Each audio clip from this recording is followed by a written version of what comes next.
उत्तर प्रदेश की मुजफ्फरनगर लोकसभा सीट हारने के बाद भारतीय जनता पार्टी के दो दिग्गज नेताओं में जुबानी जंग शुरू हो गई है। संजीव बालियान ने संगीत सोम पर निशाना साधते हुए यह आरोप लगाया था, हालांकि नाम नहीं लिया था, लेकिन साफ तौर पर संगीत सोम की तरफ इशारा था और कहा था कि उन्होंने समाजवादी पार्टी के उम्मीदवार को चुनाव लड़वाया।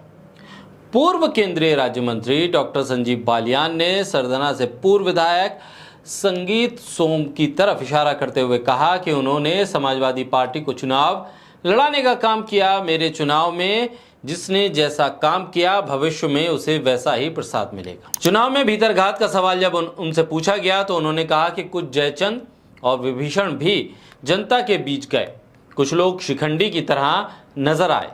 पश्चिमी उत्तर प्रदेश में बीजेपी के चर्चित नेता पूर्व विधायक संगीत सोम ने सियासी सनसनी उस वक्त फैला दी जब उन्होंने आरएलडी के साथ गठबंधन को बिना फायदे वाला गठबंधन बता दिया। उन्होंने कहा कि बीजेपी को इस गठबंधन से कोई फायदा नहीं हुआ, बल्कि आरएलडी अपनी सीटें ही जीतने में कामयाब रही। लेकिन बीजेपी जो सीटें जीत सकती थी आरएलडी से गठबंधन के बाद, वो सीटें भी हार गई। ये तो पश्चिमी उत्तर प्रदेश में एक रंग है सियासत का, जिसपे साफ तौर पर संगीत सोम और संजीव बालियान आमने सामने नजर आ रहे हैं। दरअसल पश्चिमी उत्तर प्रदेश के नेताओं के बीच ये नोकझोंक मोदी और योगी के बीच के खींचतान का असर है।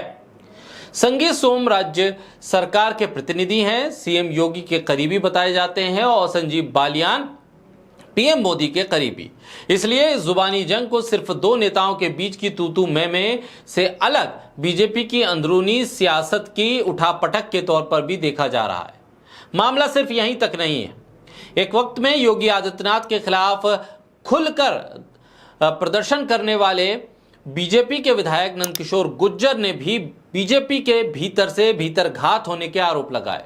नंदकिशोर गुर्जर वही विधायक हैं जिनके लेटर खुद अपनी सरकार के खिलाफ बहुत ज्यादा वायरल होते रहते हैं। हालात ये हैं कि गाजियाबाद के लोनी से बीजेपी के विधायक नंदकिशोर गुर्जर ने अपनी ही सरकार पे गंभीर आरोप लगाए। उन्होंने कहा कि लोकसभा चुनाव में बीजेपी को हराने के लिए पुलिस के वरिष्ठ अधिकारियों ने उनकी सुरक्षा हटा दी थी। इसको लेकर नंदकिशोर गुर्जर ने यूपी के चीफ सेक्रेटरी को चिट्ठी लिखी। हालांकि उन्होंने अपनी शिकायती चिट्ठी में किसी भी अफसर का नाम नहीं लिया। लोनी से बीजेपी के विधायक नंदकिशोर गुर्जर ने एक अलग ही कारण भी बताया बीजेपी की हार का। गुर्जर का कहना है कि मतदान के दिन समाजवादी पार्टी उम्मीदवार के घर पर पुलिस का जाना भाजपा को भारी पड़ा।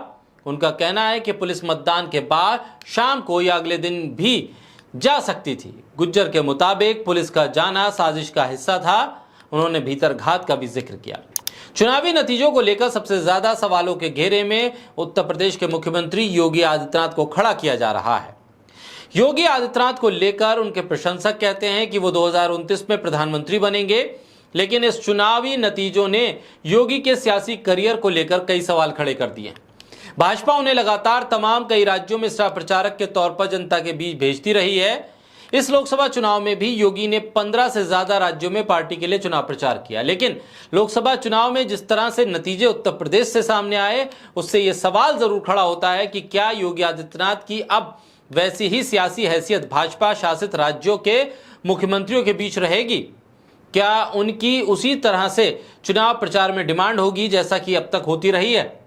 और सबसे बड़ा सवाल यह है कि क्या बीजेपी के भीतर ये भीतरघात के सवाल जो उठ रहे हैं उसका असर योगी आदित्यनाथ पे पड़ेगा, या फिर योगी आदित्यनाथ अपनी कुर्सी तो बचा लेंगे लेकिन इसके एवज में बीजेपी के कई और नेताओं पर गाज गिरेगी। हालांकि केंद्र में प्रधानमंत्री पद की नरेंद्र मोदी ने एक बार फिर शपथ ली है, लेकिन इस शपथ के साथ ही क्या उत्तर प्रदेश में कोई बदलाव होगा, या फिर आने वाले विधानसभा चुनाव में योगी आदित्यनाथ के चेहरे पर ही बीजेपी चुनाव मैदान में उतरेगी? कई गंभीर सवाल भी हैं और बीजेपी के भीतर की स्थिति का आकलन करने वाले ये भी बताते हैं कि हो सकता है कि आने वाले वक्त में जब राष्ट्रीय अध्यक्ष का चयन बीजेपी के भीतर हो जाए तब उत्तर प्रदेश में कोई बड़ा बदलाव हो, क्योंकि सियासत में कई रंग अभी देखे जाने बाकी हैं। क्योंकि ऐसे ही नहीं, बीजेपी के भीतर विधायक और सांसद, पूर्व मंत्री आपस में तू मैं करते नजर आ रहे हैं।